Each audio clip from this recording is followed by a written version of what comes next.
Hello students. जो हमारा topic चल रहा था उस टॉपिक का नाम था मैथमेटिकल टूल्स। ठीक है, उस मैथमेटिकल टूल्स में हमने बताया था आपको कि हम क्या करेंगे, 8 टूल्स के बारे में स्टडी करेंगे। ठीक है, उन 8 टूल में से हमने जो 7 टूल हैं वो ऑलरेडी हमने पढ़ लिए हैं। ठीक है, और लास्ट टूल जो हमारा है टूल नंबर 8, और इस चैप्टर का आज एंड करेंगे, उसका नाम है जर्नल टूल। ठीक है, अब जो ये जर्नल टूल है इसमें चलने क्या होगा, डिफरेंट, अगर जिसका नाम ही जर्नल है तो उसमें क्या होगा, हमारे डिफरेंट टॉपिक्स आएंगे, हमारे जो मिसलेनियस टॉपिक्स हैं हम इसमें कवर करेंगे। ठीक है, तो इसमें जो हमारा पहला टॉपिक आता है, without wasting our time we are going to start our first topic. तो पहला टॉपिक का हमारा नाम है जनरल टॉपिक, जनरल टूल में वो है हमारा equation of some standard curves. बोलता है कुछ हमारे पास स्टैंडर्ड कर्व्स होते हैं, तो उन जो स्टैंडर्ड कर्व्स हैं उनकी अपनी अपनी क्या होती है, एक इक्वेशन होती है। तो अब हम स्टडी करेंगे कि हमारे जो भी हमारे स्टैंडर्ड कर्व्स हैं, जो 5-6 स्टैंडर्ड कर्व्स हमारे आएंगे, ठीक है, उनकी जो क्या क्या इक्वेशंस होती हैं वो हम पढ़ेंगे। या हम पढ़ेंगे या अगर हमें कोई किसी चीज़ की इक्वेशन दी हो तो उसका अगर मुझे कर्व बनाना है, दैट इज़ कभी मुझे ग्राफ बनाना है उस इक्वेशन के लिए, तो वो कैसे बनेगा हम वो स्टडी करेंगे। ठीक है, और जो हमारे स्टैंडर्ड कर्व्स में जो सबसे पहला कर्व आता है उसका नाम है स्ट्रेट लाइन। तो बोलता है जो स्ट्रेट लाइन हमारा होता है, जो स्ट्रेट लाइन होती है हमारी, उसकी जो इक्वेशन है वो क्या है, तो सबसे पहले हमें वो बतानी है। ठीक है, तो जनरली जो जर्नल इतना भी हम पढ़ेंगे उन सब के लिए हमारे लिए इंपॉर्टेंट क्या है, जर्नल फॉर्म। ठीक है, अब जनरल फॉर्म की बात करें तो सबसे पहले जो स्ट्रेट लाइन की जो जनरल फॉर्म होती है वो होती है y = mx + c। ठीक है, ये इंपॉर्टेंट है। अब जो भी हम इक्वेशन पढ़ेंगे उसमें हर एक जो अल्फ़ाबेट लिखा होगा उसका मतलब होगा। ठीक है, यहाँ पे जो m है, m का मतलब होता है स्लोप। ठीक है, सबसे पहले ये स्ट्रेट लाइन की इक्वेशन, अब लॉजिक से ट्रिक याद रखना आपको कि जब भी जो कोई भी इक्वेशन स्ट्रेट लाइन की कब होगी, जब हमारे पास जो x की पावर या जो वेरिएबल होगा या y की पावर जनरली क्या होनी चाहिए, 1। जैसे यहाँ पे देखो y = mx लिखा हुआ है, यहाँ पे x की पावर क्या है, 1। अगर पावर 1 होगी तो उसका जो ग्राफ होता है हमारे पास, डायरेक्ट ट्रिक याद रखना है, जो भी ग्राफ रहेगा वो हमारा क्या रहेगा, लीनियर। लीनियर को हम क्या बोलते हैं, और भी बोलते हैं, स्ट्रेट लाइन भी बोलते हैं। ठीक है, तो जनरली पावर 1 है। तो यहाँ पे देखें y = mx, अगर c को 0 पुट कर दूँ मैं तो y = mx में x की पावर क्या 1 होगी, तो ये हमारे पास क्या हो जाएगा, स्ट्रेट लाइन इक्वेशन। तो ये डायरेक्ट याद रखने के लिए स्ट्रेट लाइन इक्वेशन कब आती है, जब हमारे पास x की पावर या y की पावर क्या होती है, हमारी 1 होती है। अब जो स्ट्रेट लाइन की जो जर्नल फॉर्म है, ये हमारी जर्नल फॉर्म है। तो जो जर्नल फॉर्म होती है किसी भी इक्वेशन की वो क्या होती है, y = mx + c। अगर आपको ये इक्वेशन दी है, आपको अगर बोला जाए बताओ इसका ग्राफ क्या है, तो ग्राफ कैसा आएगा, स्ट्रेट लाइन आएगा। ठीक है, दूसरी बात कि यहाँ पे m क्या है, m को यहाँ पे हम क्या बोलते हैं, स्लोप बोलते हैं। तो जो स्लोप होती है हमने पहले भी पढ़ा है कि जो स्लोप होती है वो किसके बराबर होती है, टेंजेंट ऑफ द थीटा के बराबर होती है। और थीटा क्या होता है, theta is basically the angle.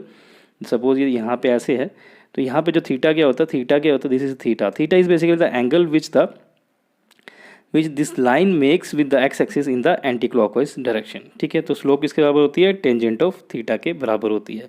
अब जो टेन थीटा होता है इसकी जो वैल्यू है, ये एक बार पॉजिटिव आती है और एक बार नेगेटिव आती है, डिपेंड करता है कि टेन थीटा है हमारा कौन से क्वाड्रेंट में है। ठीक है, अगर वो हमारा फर्स्ट क्वाड्रेंट पे है, ठीक है, जैसे ये और अगर वो सेकंड क्वाड्रेंट पे, अगर सेकंड क्वाड्रेंट पे तो वहाँ पे टेन की वैल्यू नेगेटिव आती है। जैसे हम यहाँ पे पढ़ते हैं, हमने आपको ट्रिग्नोमेट्री में बताया था, जैसे first quadrant, second quadrant, third quadrant, fourth quadrant. तो यहाँ पे क्या होता है, ऐड शुगर टू कॉफ़ी। ठीक है, तो यहाँ पे साइन पॉजिटिव होता है, बाकी सारे क्या होते हैं, नेगेटिव। तो टेन क्या होता है, नेगेटिव।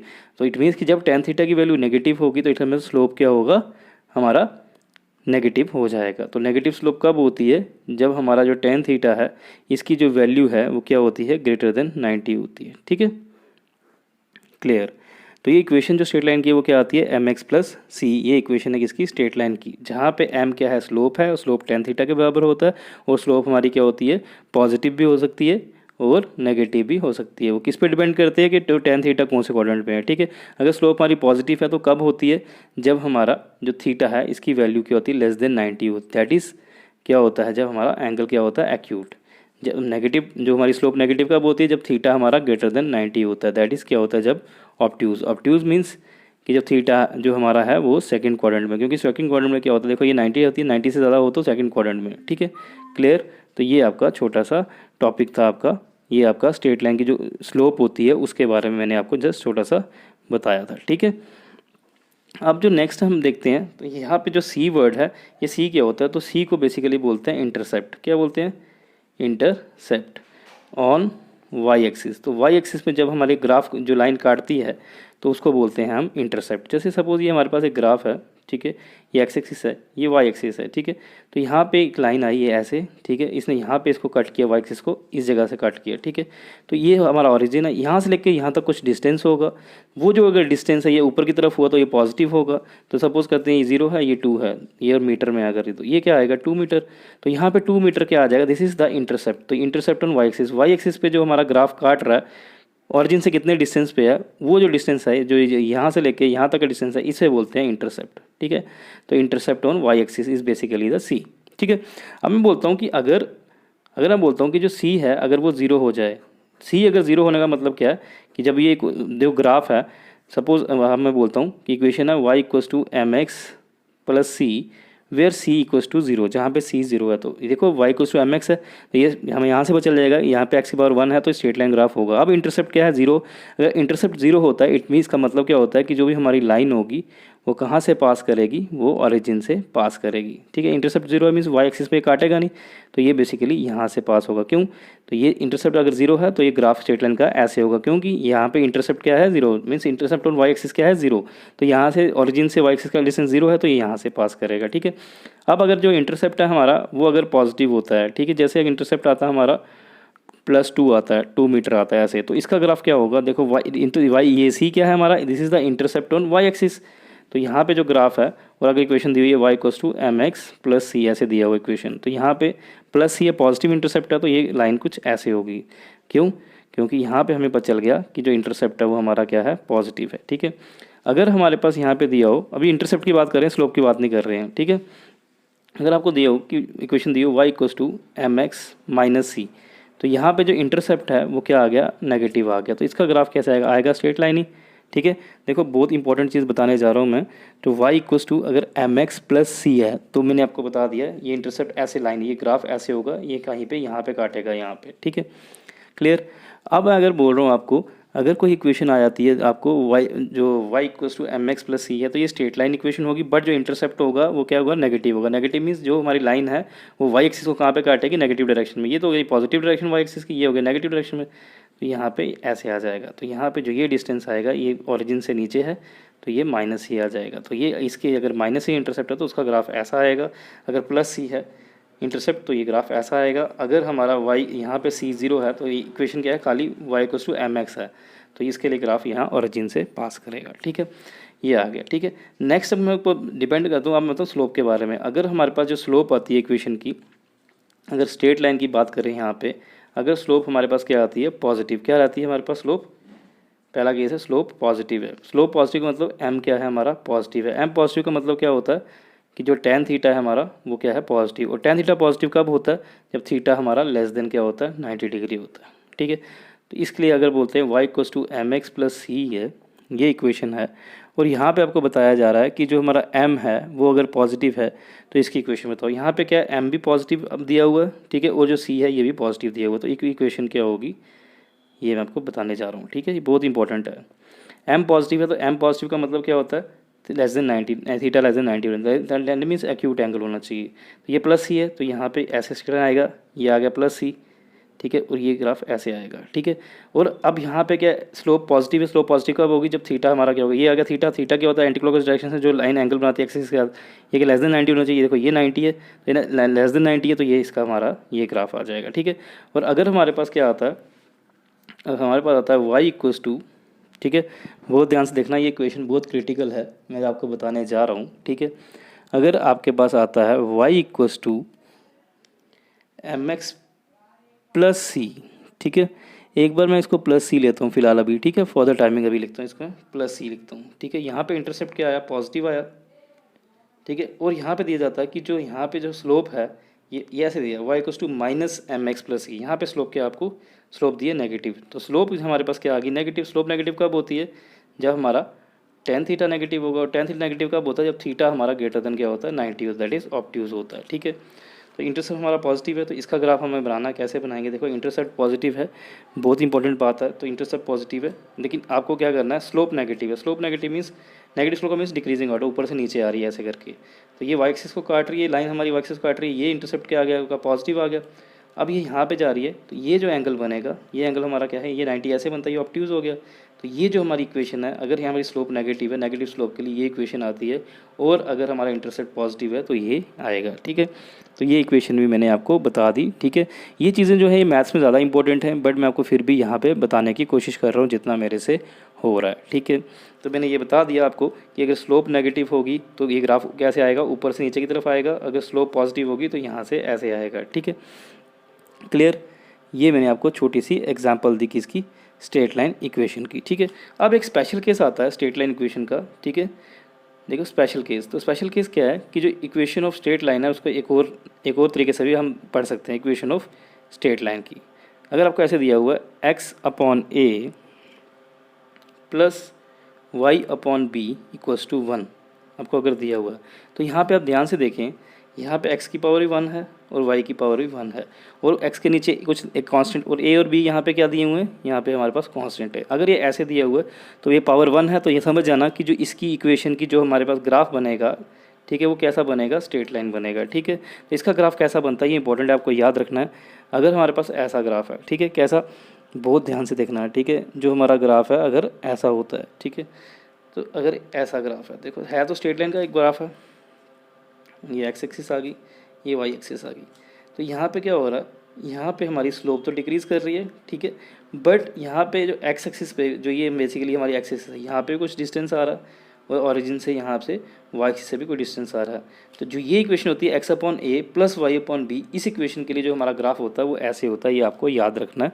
ठीक है, तो याद रखना है इक्वेशन ऑफ स्ट्रेट लाइन ये भी होती है, ये मैक्सिमम बच्चे याद रखते हैं y=mx + c, यही इक्वेशन होती है, बट इक्वेशन ये भी होती है। ठीक है, तो इस इक्वेशन का जो ग्राफ है वो ऐसे आता है। ठीक है, ये आपको इंपॉर्टेंट चीज़ है याद रखने की। तो ये था हमारी जो पहला का स्टैंडर्ड कर्व था हमारा, कौन सा, स्ट्रेट लाइन, जो स्ट्रेट लाइन था पहला कर्व, इसके बारे में हमने स्टडी किया। तो यहाँ पे हमने स्लोप के बारे में भी स्टडी किया और इंटरसेप्ट के बारे में भी स्टडी किया। ठीक है, ये तो हमारा था पहला स्टैंडर्ड कर्व था, जो हमारा था लेंथी था, जो था हमारा क्या, स्ट्रेट लाइन। ठीक है, नेक्स्ट जो हमारे पास आता है, जो स्टैंडर्ड हमारा कर्व आता है वो आता है सर्कल। ठीक है, अब जो सर्कल है, सर्कल की इक्वेशन क्या होती है पहले तो आपको ये पता होना चाहिए। ठीक है, तो जो सर्कल है इसकी इक्वेशन होती है x² + y² = a²। ठीक है, यहाँ पे स्क्वायर आ गया, जहाँ पे स्क्वायर आया इट मीन्स ये सर्कल है। ठीक है, x² + y² = a² जहाँ पे आएगा, ये इक्वेशन ऑफ सर्कल है। ये हमें कैसे पता चला, ये इंपॉर्टेंट है। जहाँ पे हमारा जो a होता है, ये इंपॉर्टेंट है, जो a है ये बेसिकली होता है रेडियस ऑफ सर्कल। ठीक है, रेडियस ऑफ सर्कल। तो अगर आपके पास ये इक्वेशन है तो पहले सबसे पहले पूछा जाता है what is the equation circle. Equation circle क्या होती है, x² + y² = a², और यहाँ पे a क्या होता है, रेडियस होता है, और जो रेडियस होता है, अब इसकी मैं इक्वेशन बना रहा हूँ, इसका ग्राफ बना रहा हूँ। ठीक है, सर्कल का जो ग्राफ है कैसे आएगा, ये ऐसे। ठीक है, तो यहाँ पे जो ये डिस्टेंस है दैट इज़ द रेडियस, ये भी a होगा, और सर्कल का रेडियस सेम रहता है, ये भी a होगा, ये डिस्टेंस भी a होगा, और ये डिस्टेंस भी a होगा। तो ये जनरली हमारी इक्वेशन ऑफ सर्कल आ गई। ठीक है, अब जो सर्कल होता है, अगर इसके जो ये रेडियस है, ये तो ये सिमेट्रिक हो गया। ठीक है, ये अगर सारा a है तो ये सर्कल हो जाएगा। अगर मैं करूँ दूसरी, नेक्स्ट आता है हमारे पास इलिप्स। तो इलिप्स और सर्कल में यही फ़र्क होता है कि जो हमारा इलिप्स होता है उसमें क्या होता है कि जो a होता है that is the radius circle, वो यहाँ पे जो रेडियस है वो कांस्टेंट रहता है। सर्कल के लिए एक a रहता है, रेडियस होता है। यहाँ पे इलिप्स में क्या होता है, अगर मैं इसको थोड़ा सा डिस्टर्ब कर दूँ, इसको थोड़ा सा इधर खींच दूँ और इसको इधर से थोड़ा सा इधर खींच दूँ, ठीक है, तो यहाँ पे क्या हो जाएगा, ये हॉरिजॉन्टल डिस्टेंस है जो, ये इसका बढ़ जाएगा सर्कल का, और ये वर्टिकल डिस्टेंस जो हो जाएगा कम हो जाएगा। ठीक है, और जो ये हमारा हॉरिजॉन्टल डिस्टेंस होता है, ठीक है, इसको हम रिप्रेजेंट करते हैं इलिप्स के केस में। देखो स्पेशल मैं बोल रहा हूँ इलिप्स के केस में। ठीक है, इस इलिप्स के केस में इस ये यहाँ से लेके यहाँ तक, सेंटर से लेके जो यहाँ का डिस्टेंस होता है इसको हम a बोलते हैं, और यहाँ से लेके यहाँ तक का भी a होता है। ठीक है, इस टोटल को क्या बोलते हैं हम, 2a बोलते हैं, और ये जो वर्टिकल डिस्टेंस होता है इसको हम b बोलते हैं, और जो a होता है ये लंबा होता है इसलिए इसको बोलते हैं मेजर एक्सिस। ठीक है, तो ये मेजर एक्सिस कब बोलेगा, जब 2a होगा। इसको हम बोलते हैं, a को बोलते हैं सेमी मेजर, आधा, क्योंकि ये a + a है ना, ये सेमी मेजर एक्सिस होता है, और जो b होता है ये क्या होता है, सेमी, आधा माइनर एक्सिस होता है। ठीक है, माइनर एक्सिस क्यों बोला इसको माइनर, क्योंकि इसका डिस्टेंस हमारा कंपैरेटिवली कम है। और जो इलिप्स होती है इसकी इक्वेशन होती है, देखो मॉडिफाई किससे किया हुआ है, सर्कल से मॉडिफाई किया हुआ, तो इसकी इक्वेशन भी सर्कल की तरह ही होगी, हल्की सी मॉडिफिकेशन होगी। वो क्या होगी, x² + y² तो होगा, बट यहाँ पे नीचे आएगा a² / b² = 1, जहाँ पे a और जो ये b है, ये a क्या होता है, यहाँ होता है हमारा सेमी मेजर एक्सिस, एक्स के नीचे ए आएगा तो ये मेजर एक्सिस आ जाएगी, और बी क्या होता है, semi minor axis of ellipse. ठीक है, तो ये आपको याद रखना, ये हमारी इलिप्स की इक्वेशन है। ठीक है, तो ये इसका ग्राफ है। ठीक है, देन हमारे पास जो फोर्थ आता है, ठीक है, बहुत इंपॉर्टेंट है जो हमारा फोर्थ है, दैट विल बी पैराबोला। अब जो पैराबोला है इसकी इक्वेशन क्या होती है ये आपको याद रखनी है। ठीक है, जो वर्ड पैराबोला जब आता है तो याद रखना कि अगर जो हमारी पावर है, एक्स की पावर है, अगर वो 2 हो जाए तो वो जो हमारी इक्वेशन आती है वो किसकी होती है, पैराबोला की। तो इसकी जो जनरल फॉर्म होती है वो होती है y = 4ax। ठीक है, y² = 4ax, this is the general form of the parabola. ठीक है, और यहाँ पे जो 4a होता है ये बेसिकली एक कांस्टेंट होता है। ठीक है, तो इसको 4a को हम किसी कांस्टेंट को इसकी वैल्यू k भी ले सकते हैं। तो कभी कभी किसी किताब में ऐसे भी लिखा होता है, ठीक है, आपको ऐसे भी लिखा होता है y² = kx। ये अगर आपको इक्वेशन ऑफ पैराबोला एक ऐसे भी दी होती है। ठीक है, अब जनरली जो ये पैराबोला होता है इसकी शेप क्या होती है, तो इसकी डिफरेंट टाइप्स ऑफ इक्वेशंस भी होती हैं। ठीक है, अब मैं बताता हूँ। अब जो ये पैराबोला है ये कभी कभी क्या होता है, सिमेट्रिक होता है अबाउट एक्स एक्सिस, और कभी कभी होता है सिमेट्रिक अबाउट वाई एक्सिस। तो ये हमें कैसे पता चलेगा ये कौन सी किस एक्सिस के अबाउट सिमेट्रिक है, तो ये इंपॉर्टेंट है। ठीक है, आपको ये बात याद रखनी है कि जिसके साथ स्क्वायर लगा हुआ है, ठीक है, क्या है, जिसके साथ आपको स्क्वायर लगा है। सपोज मैं एग्जांपल देता हूँ आपको। ठीक है, पहली मैं एग्जांपल दे रहा हूँ आपको इक्वेशन की, बहुत ध्यान से देखना। इसी की एग्जांपल लेते हैं, y = 4ax की एग्जांपल ले लेते हैं। ठीक है, तो इसका ग्राफ हमारा कैसे बनेगा। ठीक है, तो यहाँ पे क्या है, x है जिसके साथ स्क्वायर लगा हुआ है ना। ठीक है, ध्यान से देखो आप, इसके साथ हम मान लेते हैं कि x के साथ स्क्वायर नहीं लगा हुआ है। ठीक है, जिसका स्क्वायर नहीं लगा हुआ तो इसका जो जनरली इसकी जो हमारा ग्राफ आएगा वो कैसा आएगा, वो ध्यान से देखना। ठीक है, ये हमने ऐसे बना दिया। ठीक है, पैराबोला का आएगा ऐसे और ऐसे। ठीक है, अब ये जो साइड होती है हमेशा पॉजिटिव साइड होती है, पॉजिटिव एक्सिस होती है, ये हमारी होती है नेगेटिव एक्स एक्सिस। ठीक है, ये हमारा होता है पॉजिटिव वाई एक्सिस, ये होता है नेगेटिव वाई एक्सिस। तो यहाँ पे क्या है, y² = 4ax है, या हम बोल सकते हैं कि y² = kx है यहाँ पे। तो यहाँ पे जो स्क्वायर किसके ऊपर है, y के ऊपर है, और यहाँ पे जो हमारा 1 है, जो जिसकी लीनियर पावर है किसकी, x है, जिसके ऊपर जो हमारी पावर लीनियर होगी तो ये सिमेट्रिक उसी के अकॉर्डिंग होगा। तो this is the parabola, this is the equation of the parabola. Parabola equation क्यों, क्योंकि स्क्वायर है यहाँ पे। This is the equation of parabola which is symmetric about x axis. तो ये एक्स एक्सिस के अबाउट सिमेट्रिक है, क्यों, क्योंकि यहाँ पे पावर एक्स एक्सिस के साथ नहीं है, तो ये सिमेट्रिक किसके हुआ, एक्स एक्सिस के अबाउट। ठीक है, इसी तरह अगर हमारे पास एक इक्वेशन आती है y = kx²। ठीक है, अगर ऐसे होता है तो यहाँ पे हमें क्या दिख रहा है कि यहाँ पे जो हमारा स्क्वायर है वो x के ऊपर है, और जो पावर 1 है किसके, और y के ऊपर है। तो ये सिमेट्रिक कहाँ पे होगा, दिस इज सिमेट्रिक अबाउट जिसके पावर 1 है, अबाउट y एक्सिस। तो y एक्सिस के ऊपर सिमेट्रिक है, तो ये जनरली हमारा कैसे बनेगा, ऐसे करके। ये हमने ऊपर दिया इंक्रीजिंग ऑर्डर में, ये भी इंक्रीजिंग ऑर्डर में। ठीक है, तो ये हमारा पैराबोला बन गया। अब ये y एक्सिस के ऊपर ही क्यों बना, हमने ऐसे ही क्यों बनाया, क्योंकि ये सिमेट्रिक है, क्योंकि पावर 1 है तो सिमेट्रिक अबाउट y एक्सिस। तो y एक्सिस के अगर सिमेट्रिक का मतलब होता है अगर यहाँ से मैं कट करूँ तो आपको ये शेप ऐसी दिख रही है, अगर यहाँ से कट करूँ तो इक्वेशन ऐसी दिख रही है। तो ये हमारा हो गया सिमेट्रिक अबाउट y एक्सिस। इसी तरह अगर मैं आपको बोलूँ कि यहाँ पे एक इक्वेशन दी है आपको, क्या दी हुई है, वो दी हुई है y = -kx²। ठीक है, तो यहाँ पे हमें पता चला पावर 1 है तो सिमेट्रिक का होगा, तो सिमेट्रिक होगा y के एक्सिस के रिगार्डिंग। बट यहाँ पे क्या हो गया, माइनस साइन हो गया। अगर माइनस साइन हुआ तो y तो है, y एक तो पॉजिटिव होता, पॉजिटिव y तो ऊपर होता है, यहाँ पे क्या था, y पॉजिटिव था। ठीक है, यहाँ पे क्या आ गया, माइनस आ गया, तो माइनस का साइन हो गया नेगेटिव साइड में, तो ये ऐसे नीचे आ जाएगा। This will be also this is the parabola symmetric about y axis, but यहाँ पे माइनस साइन है तो ये नीचे की तरफ, इसके जो फेस होगा वो नीचे की तरफ होगा। ठीक है, बस यही आपको छोटा सा फ़र्क देखना था।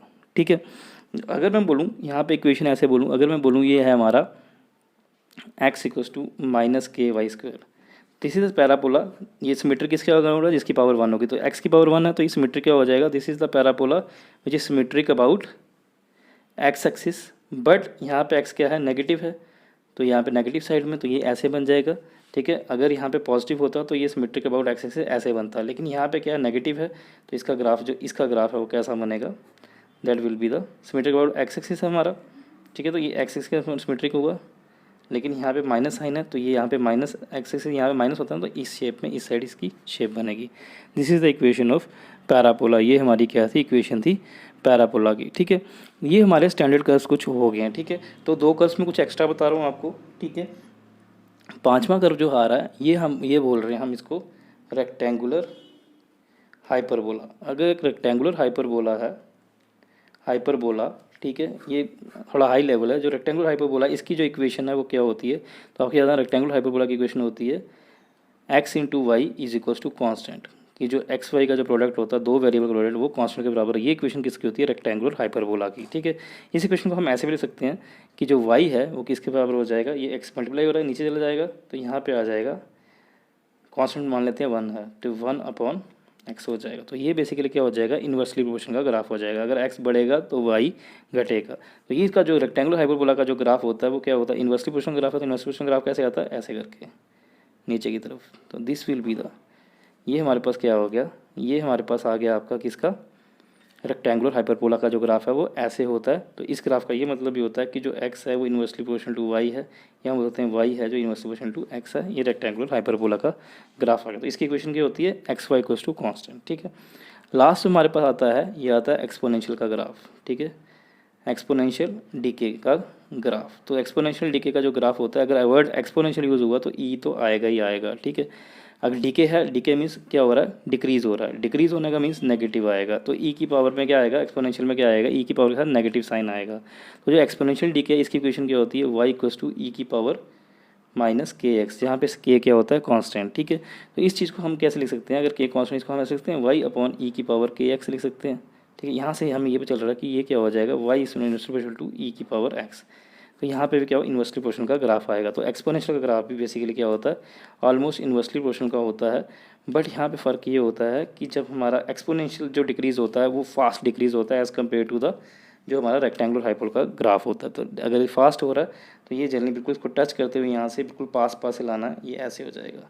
दोनों का ग्राफ सेम है, बट यहाँ पे फ़र्क ये है, ये यहाँ पे टच कर रहा है और यहाँ पे तेज़ डिक्रीज़ हो रहा है। तो एक्सपोनेंशियल डिक्रीज़ क्या होता है, हायर ऑर्डर पे डिक्रीज़ होता है। तो ये बेसिकली हमारे पास क्या थी, ये हमारा जो पहला टॉपिक था जिसका नाम था हमारा equation of some standard curves. तो ये हमारा कंप्लीट हो गया, ठीक है। अब जो हमारा नेक्स्ट टॉपिक आता है 8.2 टॉपिक, उसका नाम है एक्सपेंशन फार्मूले। तो जल्दी हमने क्या करने हैं, हमने 3 एक्सपेंशन फार्मूले पढ़ने हैं, ठीक है, या इनको फार्मूले ऑफ एक्सपेंशंस भी बोलते हैं। कुछ क्वांटिटीज़ होती हैं उनके एक्सपेंशन फार्मूले होते हैं, वो आपको पता होना चाहिए। डायरेक्ट फार्मूले याद होने चाहिए। कभी कभी क्या होता है, डायरेक्ट ही फार्मूले ही एग्जाम में आ जाते हैं। तो एक्सपोनेंशियल फार्मूला में जो पहला फार्मूला आता है हमारा, एक्सपेंशन फार्मूला में, तो पहला फार्मूला जो आता है उसको बोलते हैं एक्सपोनेंशियल एक्सपेंशन। तो बोलता है जो एक्सपोनेंशियल अगर हमें फॉर्म दी हो और उसकी अगर एक्सपेंशन करने के लिए बोली जाए, उसका जो फॉर्मूला होता है वो क्या होता है, आपको डायरेक्ट याद रखना है कि जो एक्सपोनेंशियल एक्सपेंशन होती है दैट इज़ ई की पावर एक्स, जो ई की पावर एक्स होती है that is the exponential expansion. जैसे यहाँ पे दे दिया जाएगा आपको ई की पावर, यहाँ पे एक्स कुछ भी हो सकता है, ठीक है। एक्स, तो ई की पावर जो एक्स होती है इसका जो फार्मूला होता है वो क्या होता है, 1 plus x square upon 2 factorial plus x की पावर क्यूब अपॉन 3 फैक्टोरियल। तो ये जो हमारे पास फार्मूला होता है, ये फार्मूला होता है, इस फार्मूले को बोलते हैं एक्सपोनेंशियल एक्सपेंशन, ठीक है। और जो एक्सपोनेंशियल एक्सपेंशन है ये क्या बोलती है, ये ई की पावर एक्स है उसको, उसकी जगह हम क्या ले सकते हैं, अगर ये यहाँ पे कहीं पे लिखा हो तो उसकी जगह हम ले सकते हैं 1 plus x square upon 2 factorial plus x cube upon 3 factorial, ठीक है। तो फैक्टोरियल पता आपको कैसे निकलता है, 3 फैक्टोरियल कैसे निकलता है, 3 इंटू 2 इंटू 1। तो 2 फैक्टोरियल कैसे निकलता है, 2 इंटू जो काम करना है इस नीचे 1, ठीक है, एक एक काम करते जाना, ठीक है। तो ये जो आपको याद रखना है कि जो एक्सपोनेंशियल एक्सपेंशन है, अगर यहाँ पे ये अगर कई रकम ये मिल जाए आपको, इस सारी रकम की जगह हम ए की पावर एक्स भी लिख सकते हैं, ठीक है। तो ये था एक्सपोनेंशियल एक्सपेंशन। नेक्स्ट है हमारे पास लॉगरिदमिक एक्सपेंशन। तो अब हमारे पास क्या है, हमारे पास लॉगरिदमिक एक्सपेंशन। अब जो लॉगरिदमिक एक्सपेंशन है, तो लॉग आया तो लॉगरिदमिक एक्सपेंशन आएगी। तो लॉगरिदमिक एक्सपेंशन क्या होती है, बोलता है लॉग ऑफ 1 प्लस एक्स। अगर जो वैल्यू होती है log of 1 plus x, when जब उसकी बेस क्या होती है, ई होती है, तो जो इसको बोलते हैं लॉगरिदमिक एक्सपेंशन। तो जो लॉग 1 प्लस एक्स की वैल्यू क्या किसके बराबर होती है, वो होती है एक्स माइनस, यहाँ पे x minus x square upon 2 plus x cube upon 3 minus up to so on. ये फॉर्मूला कब लगता है, जब हमारी x की वैल्यू क्या होती है, लेस देन 1 होती है।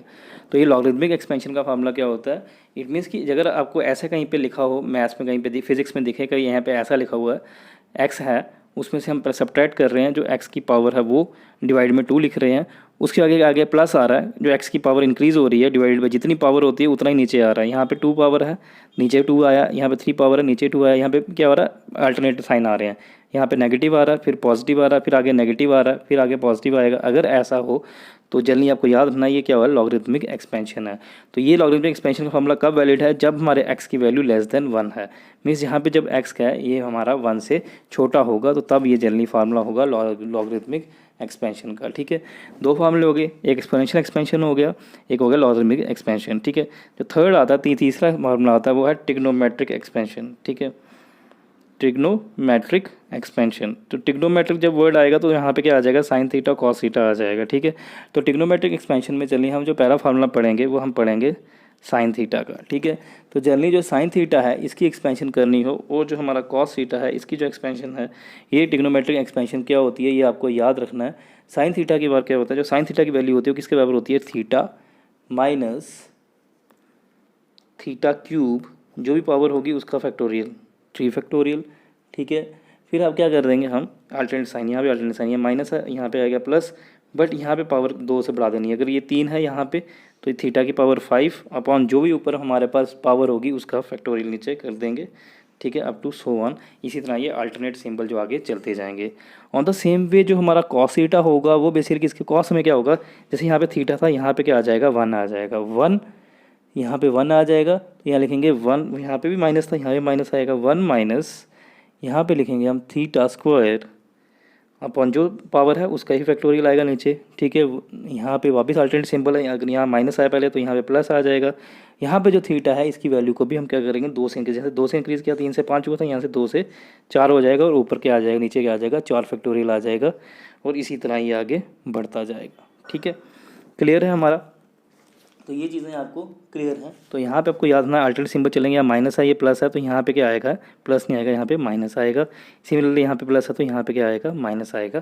तो ये हमारे जो फार्मूले थे these are basically the expansion formulas. तो इनकी ई की पावर एक्स की एक्सपेंशन ऐसे होती है, लॉग ऑफ 1 प्लस एक्स की एक्सपेंशन ऐसे होती है, साइन थीटा की एक्सपेंशन ऐसे भी आप लिख सकते हैं। ये हमारा छोटा सा टॉपिक था लॉगरिथमिक एक्सपेंशन का। ठीक है, क्लियर। नेक्स्ट हमारे पास आता है कंपोनेंडो एंड डिविडेंडो रूल। ठीक है, एक रूल है, बड़ा इंपॉर्टेंट रूल है ये, इसका नाम क्या है, कंपोनेंडो एंड डिविडेंडो रूल।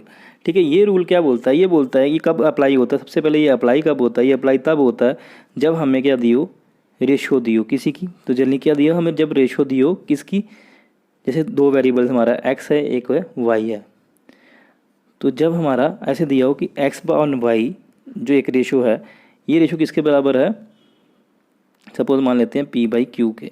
अगर ऐसा दिया हो मीन्स जब ये एक रेशो आ गई, ये दूसरी रेशो आ गई, जब ये 2 रेशो आपस में इक्वल दी हो तो तब हम जनरली क्या होते हैं, जब भी क्या करिए अप्लाई कब होता है, जब हमारे पास 2 रेशो दी हुई क्या दी हुई हैं आपस में इक्वल दी होती हैं तब ये अप्लाई होता है। ठीक है, कंपोनेंटो और डिविडेंडो रूल क्या बोलता है, बोलता है सपोज हमारे पास क्या है 2 रेशो, एक है p/q, कोई p/q एक रेशो आ गई और दूसरी रेशो हमारे पास क्या है, सपोज करते हैं हमारी दूसरी रेशो है a+b, a/b।